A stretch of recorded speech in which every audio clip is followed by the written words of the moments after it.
Hello and welcome back to my channel.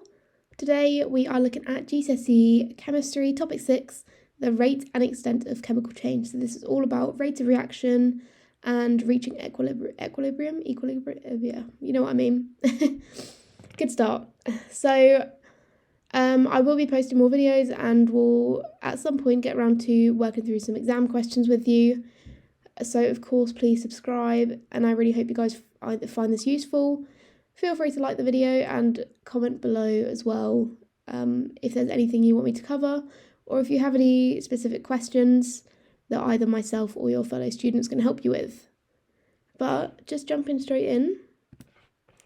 Firstly, looking at rates of reaction. So in the top right corner you can see the kind of equations that you'll be needing to use, that you'll need to know.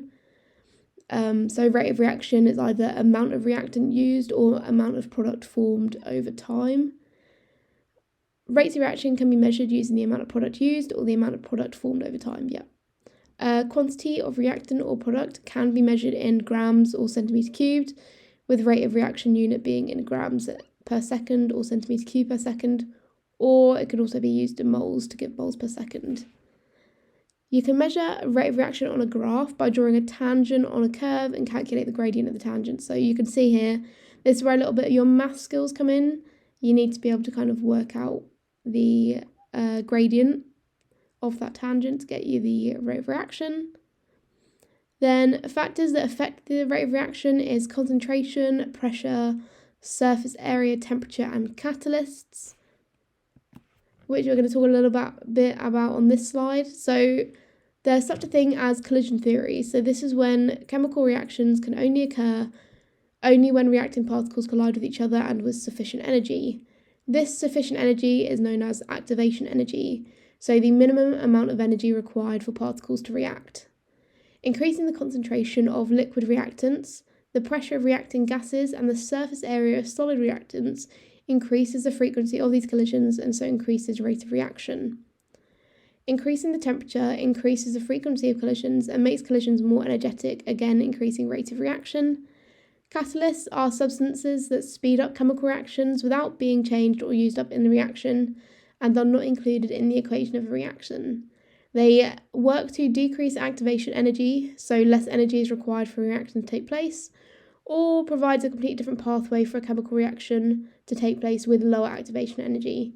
So you can see in the little reaction graph at the top that by including the catalyst into the reaction, it reduced the activation energy so that it was easier for the reaction to take place.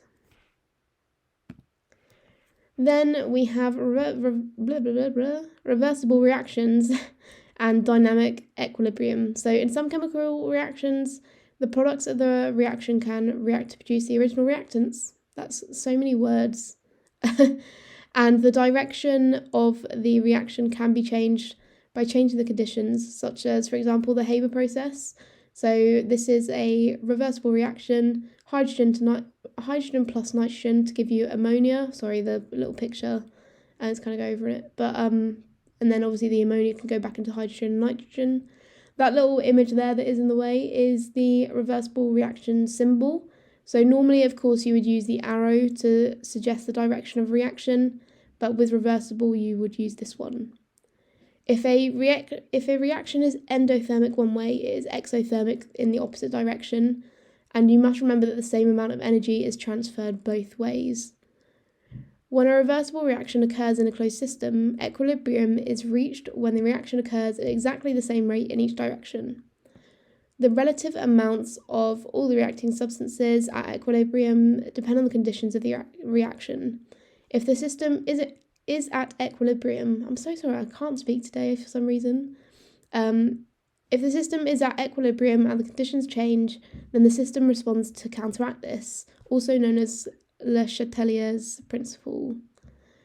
So when it comes to if the concentration has changed of the environment, the concentrations of all substances will change until equilibrium is achieved.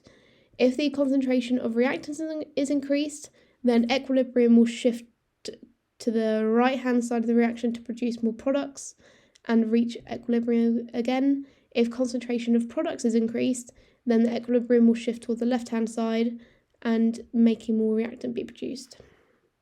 If temperature is changed, equilibrium will move in the direction of the endothermic reaction. So, for example, if the forward reaction is endothermic, equilibrium will shift to produce more product. If temperature is decreased, equilibrium will shift towards the exothermic reaction.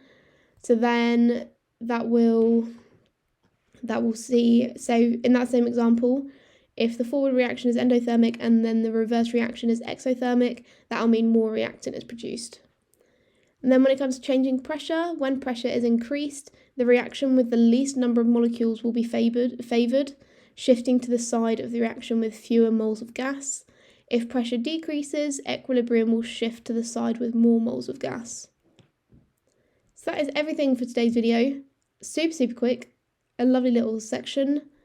Please let me know if you have any questions or kind of ideas of what you want me to cover in future. And yeah, of course, please feel free to subscribe as well so you know when I post more videos. And I shall speak to you soon.